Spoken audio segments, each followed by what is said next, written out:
မင်္ဂလာပါဒါကတော့ရွှေပြည်သာမြို့နယ်အမှတ်6ရပ်ကွက်ရွှေညမောင်ဈေးလမ်းဘေးလေးမှာတည်ရှိနေတဲ့နှစ်ထပ်တိုက်လုံးချင်းအိမ်အသစ်ဆက်ဆက်လေးပါနော်ဒီအိမ်လေးမှာဆိုလို့ရှိရင်လည်းလမ်းနေစပြီးတော့ဆက်လက်လေးတွေခင်းပေးထားတယ်ကိုယ့်အိမ်နဲ့ကိုဝင်တာနဲ့ဆက်လက်ကလေးပေါ်နေတက်ပြီးတော့တန်းဝင်သွားလို့ရမယ်ခြံစည်းရိုးမှာဆိုလေဒီမှာမီတာလေးထည့်ပေးထားတယ်အပြစ်မှာမီတာဖတ်တဲ့ဝန်ထမ်းတွေလာလို့ရှိရင်လည်းအိမ်ရှင်မရှိလည်းမီတာဖတ်သွားလို့ရတယ်နော်ဒီဘက်မှာကျတော့လူဝင်ပေါက်လေးတစ်ပေါက်တီးတန့်ထားပေးထားတယ်ဒီဘက်မှာကားပါကင်လေးပေါ့နော်ကားပါကင်လေးထဲမှာကားလေးထည့်ပြီးရနဲ့တော့ခတ်ပြီးတော့ထားလို့ရမယ်ပြီးွားရင်တနေ့ကုန်ဝင်ထွက်ကဒီလူဝင်ပေါက်လေးကနေလည်းလုပ်လို့ရတယ်ခြံစည်းရိုးအုပ်တိုင်းနေရတပတ်လည်းလုံးပါတယ်နော်အုပ်တိုင်းတပတ်လည်းလုံးပါပြီးတော့ဒီမှာလုံကြုံရေးပြန်မှန်းနေတက်ပေးထားတယ်ပြီးွားလို့ရှိရင်အိမ်ထဲမှာကားထည့်ထားပြီးတဲ့နဲ့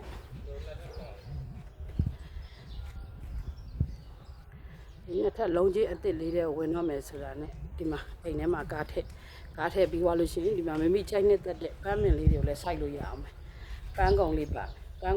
ပြီးွားတယ်နဲ့ဒီဘက်မှာရေမော်တာခုံလေးပါတယ်ရေမော်တာခုံလေးပြီးွားလို့ရှိရင်အိမ်ထဲကိုကားပေါ်ဆင်းတဲ့တန်းတက်လိုက်အောင်ပဲအဲကန်းဆိုလို့ရှိရင်လည်းဒီမှာကျဲဝန်းပြီးတော့အိမ်အဝင်ဝတကားလေးကလည်းကျဲပြီးတော့ကျွန်းတကားလေးတက်ပေးထားပါတယ်ကျွန်းတကားလေးကိုပေါ်လက်လေးတေချတုပ်ပြီးတော့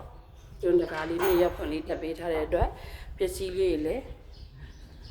ကြဲလွန်းထည့်လို့ရမှာပေါ့နော်ဒီမှာဝင်ကျဲအဲကန်းထဲမှာလည်း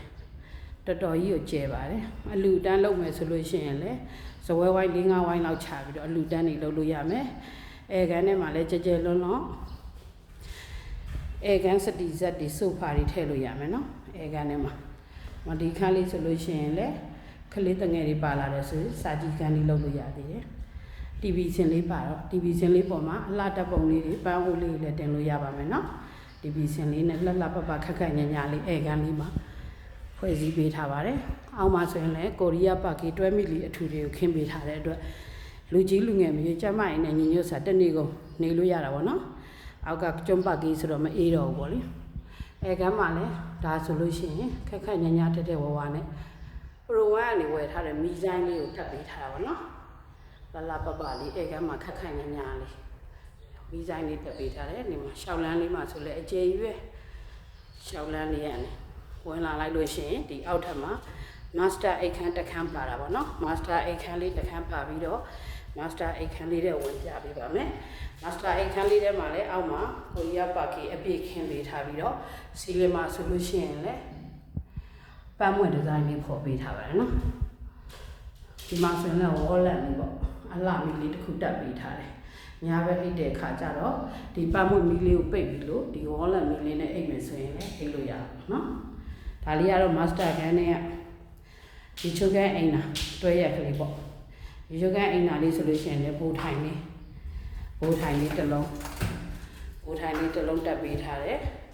ဒီမှာဆိုလို့ရှိရင်လည်းရေပန်းနဲ့ပဲချိုးဟန်စပရေးနဲ့ပဲယူချိုးလို့အဆင်ပြေအောင်နှစ်မျိုးလေးတက်ပေးထားတယ်အခုကြလို့ရှိရင်ဒီမှာစက်ပြားထည့်မယ် rice လေးထည့်မယ်ဆင်းလေးတွေပါထည့်ပေးထားတယ်ပေါ့နော်တခါတည်းနောက်အိမ်ရှင်လာတယ်ဆိုတာနဲ့တန်းပြီးတော့အစင်တန်းသုံးလို့ရအောင်ဒီမှာဆိုလို့ရှိရင်လည်းမီးခလုတ်ကလေးတွေကိုလည်းအလွန်လှပတဲ့ရွှေရောင်မီးခလုတ်လေးတွေသုံးပေးထားပါတယ်နော်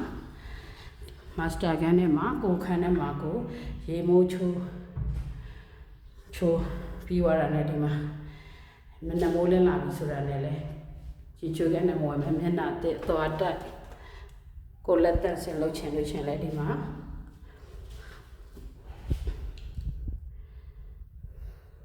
ကြည့်မှန်လေးတစ်ချက်နဲ့ပြင်ဆင်ခွက်လေးတစ်ခွက်ကိုအရင်တစ်ပြင်ဆင်ပေးထားတာပါနော်ဒါမာစတာကန်လေးထဲမှာပဲပါတာပါနော်ဝင်ချင်းမှာကြည့်မှန်လေးတစ်ချက်ပါမယ်ပြင်ဆင်ခွက်လေးတစ်ခုပါမယ်ဒီဘက်ကတော့ရေချိုကန်အိမ်အတွဲရက်လေးပါမယ်မာစတာကန်လေးထဲမှာဒီမှာဆိုလို့ရှိရင်လည်းဝေါ်လန်မီလေးအလှလေးနဲ့ပြင်ဆင်ပေးထားပါတယ်